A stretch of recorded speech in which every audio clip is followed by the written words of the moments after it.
Bienvenue dans cette nouvelle édition du QG News. Au sommaire, renforcer les valeurs démocratiques au sein des pays de l'Organisation internationale de la francophonie.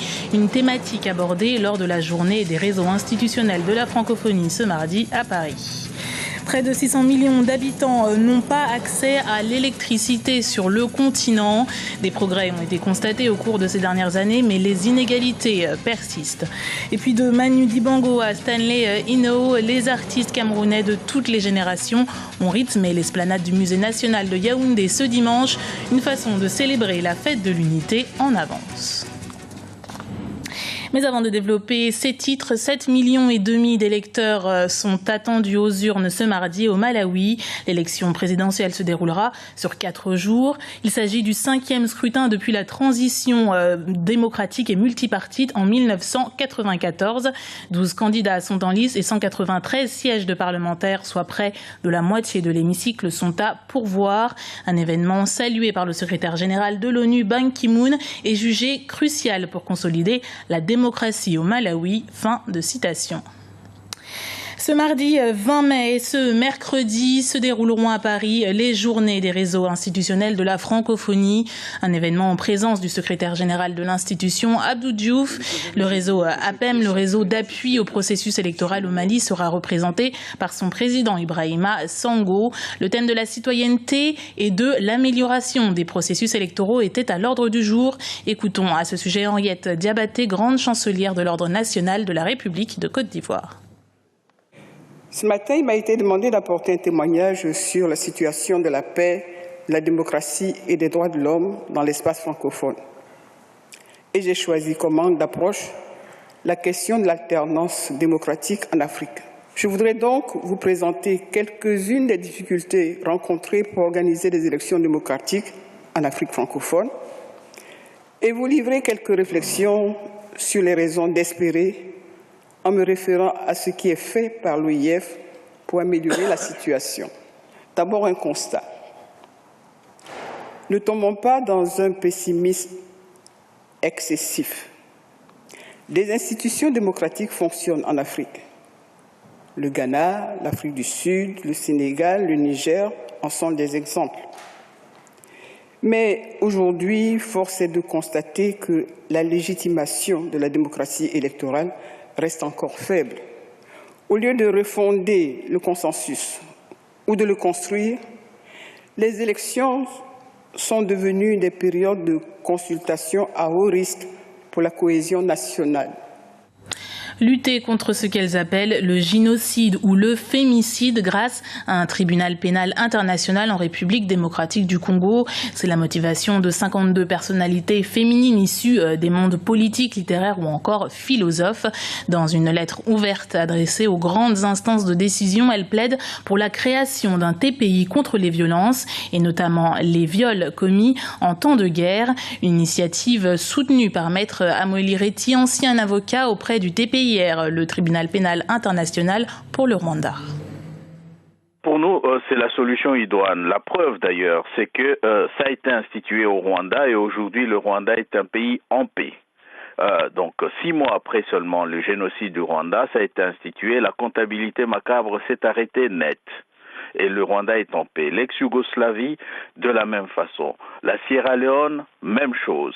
Donc il n'y a pas de raison qu'on pense aujourd'hui qu'en appliquant d'autres ou du moins des non-solutions au Congo, on arrivera à cette paix. Bien au contraire, le fait de n'avoir pas instauré ce tribunal pour le Congo a fait qu'aujourd'hui, on se retrouve pratiquement avec 6 millions de morts répertoriés par les Nations Unies et 500 000 femmes violées, ce qui bat pratiquement tous les records des massacres de masse, des crimes de masse qui ont été commis dans le monde.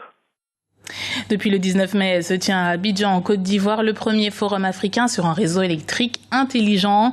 Un événement qui pointe les difficultés du continent à fournir tous ses habitants en énergie électrique. Si des progrès sont constatés, notamment dans la recherche d'alternatives comme l'énergie solaire ou les barrages hydroélectriques, les inégalités sont encore présentes. Terry Noir. Près de 600 millions d'Africains n'auraient pas accès à l'électricité. Pour pallier ce problème handicapant, plusieurs spécialistes se sont réunis ce lundi. Objectif, surmonter les obstacles au développement de ce secteur. Les chiffres sont formels. Sur 1,2 milliard de personnes dans le monde, 589 millions d'Africains n'ont pas accès à l'électricité en 2014. À cela s'ajoute également qu'en 2030, le nombre de personnes sans électricité devrait se situer entre 730 et 880 millions de personnes dans le monde, dont la plupart en Afrique subsaharienne. Des améliorations rapides sont donc primordiales. Il faut noter que l'Afrique a fait des progrès réels au niveau de la croissance économique. Et ensuite, il faut noter qu'il y a l'effet ressources, c'est-à-dire que l'Afrique regorge de beaucoup de ressources à l'exploitation et à l'exportation. Des ressources qu'il faut apprendre à exploiter, c'est le cas en Guinée qui ne tire pas assez parti de ses atouts. C'est un processus qui est long et difficile. Mais ce que je vais vous dire, c'est qu'aujourd'hui, je ne voudrais pas qu'on vive du passé seulement.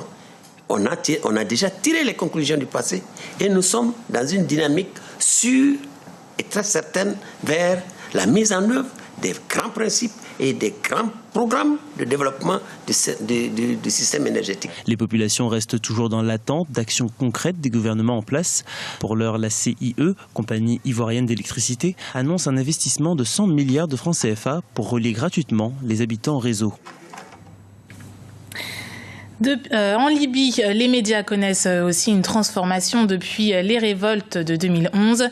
Fenoun TV, une nouvelle chaîne de télévision, a été lancée récemment. Pour les créateurs de la chaîne, l'objectif est également de former la nouvelle génération. Ibra Radinjai. Bonne nouvelle pour le paysage médiatique en Libye. Une nouvelle chaîne de télévision a vu le jour.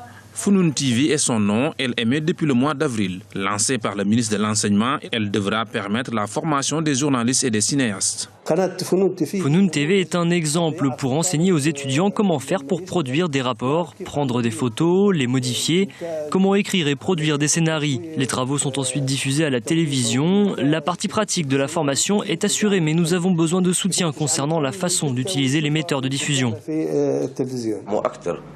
Nous tenons à renforcer le secteur des médias en Libye et fournir des équipes techniques. Quand vous regardez le nombre de chaînes de télévision, vous trouverez qu'il y a un grand nombre de médias, contrairement à l'époque de l'Ancien Régime, alors que seulement certaines personnes ont été autorisées à travailler dans les médias. Un projet qui séduit les jeunes étudiants. La dynamique de l'industrie médiatique libyenne est une aubaine pour eux. Les films documentaires que nous faisons ne sont pas comme ceux que vous voyez. Les films sont différents. Cela doit être fait d'une manière à atteindre indirectement les gens. Je voudrais être un membre du corps professoral de l'Institut. C'est un honneur pour moi d'enseigner aux générations futures ce que j'ai appris. 500 étudiants obtiendront leur diplôme à la fin de l'année et arriveront sur le marché de l'emploi.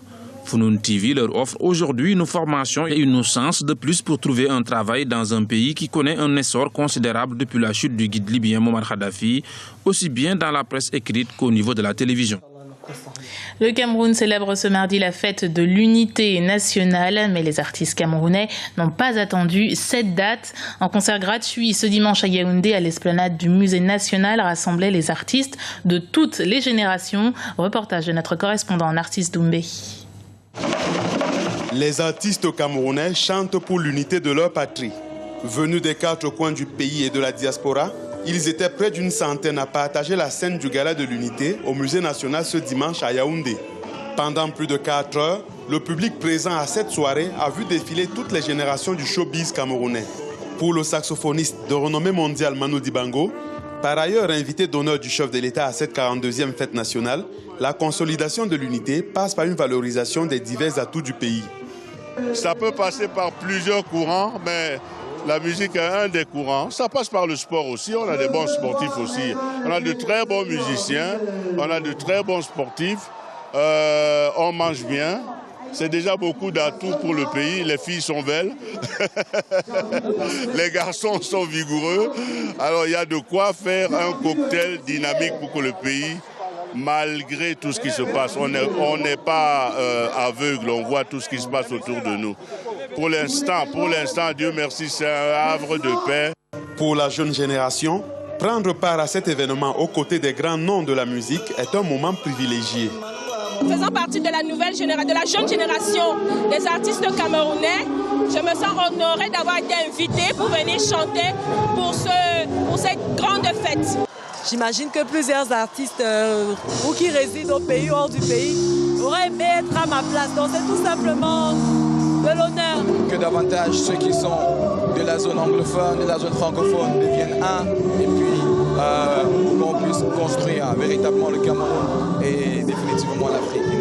Cette soirée a également permis aux techniciens camerounais de prendre le contrôle du nouveau matériel offert aux artistes par les pouvoirs publics. Mais de nombreux autres maux qui minent la musique camerounaise attendent toujours une solution adéquate, notamment l'épineuse question de la gestion du droit d'auteur. C'était le journal de la rédaction. Merci de l'avoir suivi. Retrouvez dans un instant une nouvelle édition du QG News sur Africa 24.